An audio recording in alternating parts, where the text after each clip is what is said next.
Kumpul mainan, kumpul kenangan. Saya Fendi dan selamat datang ke video SM Collector. Hari tu saya dan Abang Ashraf nak pergi ke kedai hobi untuk cari jenis-jenis model kit yang boleh kami beli dan assemble bersama. Masuk saja ke kedai hobi ni dah nampak pelbagai jenis model kit dari Naruto, Kamen Rider, Kimetsu no Yaiba. Memang penat saya nak tengok sebab memang pelbagai jenis. Kalau sesiapa yang meminati model hobi kit ni, memang mereka ada di syurga mereka di sini. Nampak Abang Ashraf dan nampak Kamen Rider daripada Zio, Gates, Kuga, Black, Gaim, Blade, Wizard, Build, Zero One, Drive, Forze. Ini Kamen Rider apa Nampak macam old school. X8, Dan-O, Ghost, Skull, Double. Kita cuba tengok sekali lagi yang old school ni. Ini Kamen Rider Shin yang movie baru-baru ni. Wah, nampak kemas dan cantik. Ini adalah Kamen Rider old school.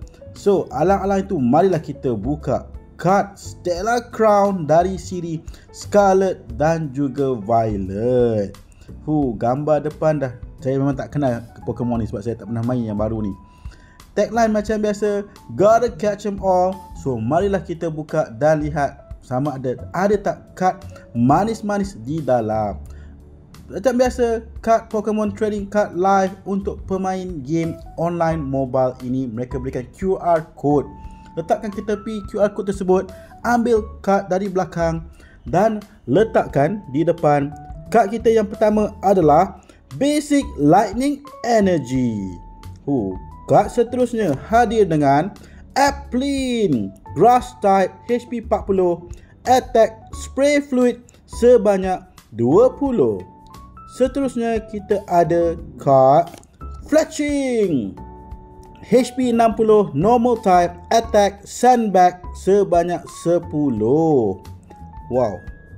Seterusnya ada Phalanx Fighting Type HP 110, Attack pula, Form Ranks dan All Out Attack sebanyak 30.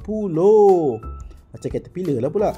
Seterusnya kita ada Purugly Evolusi dari Glameow Normal Type HP 120, Attack pula, Nyan Roll sebanyak 80.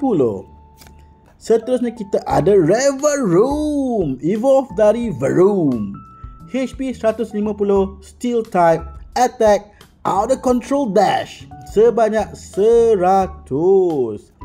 Kad kita seterusnya hadir dengan Old School Lapras Water Type HP 130, Attack Water Gun 20 dan juga Serve sebanyak 80. Kad seterusnya hadir dengan Mienshao Evolve dari Mienfoo Fighting Type HP 90, Attack Gale Roundhouse 30. Seterusnya Reverse Hollow Applin 40 HP Grass Type, Attack Spray Fluid 20. And kita ada Reverse Hollow Ashlodon Evolve dari Duraludon Steel Type HP 180, Attack Iron Blaster 160, Ability Metal Bridge. Last card kita Medicham EX Evolve dari Meditype HP 260, Fighting Type, Attack Chiatsu dan juga Yoga Kick 190. So, inilah kad-kad yang telah kita dapat dari siri Stellar Crown. So, sampai sini sajalah video kita kali ini. Jumpa next time. Bye.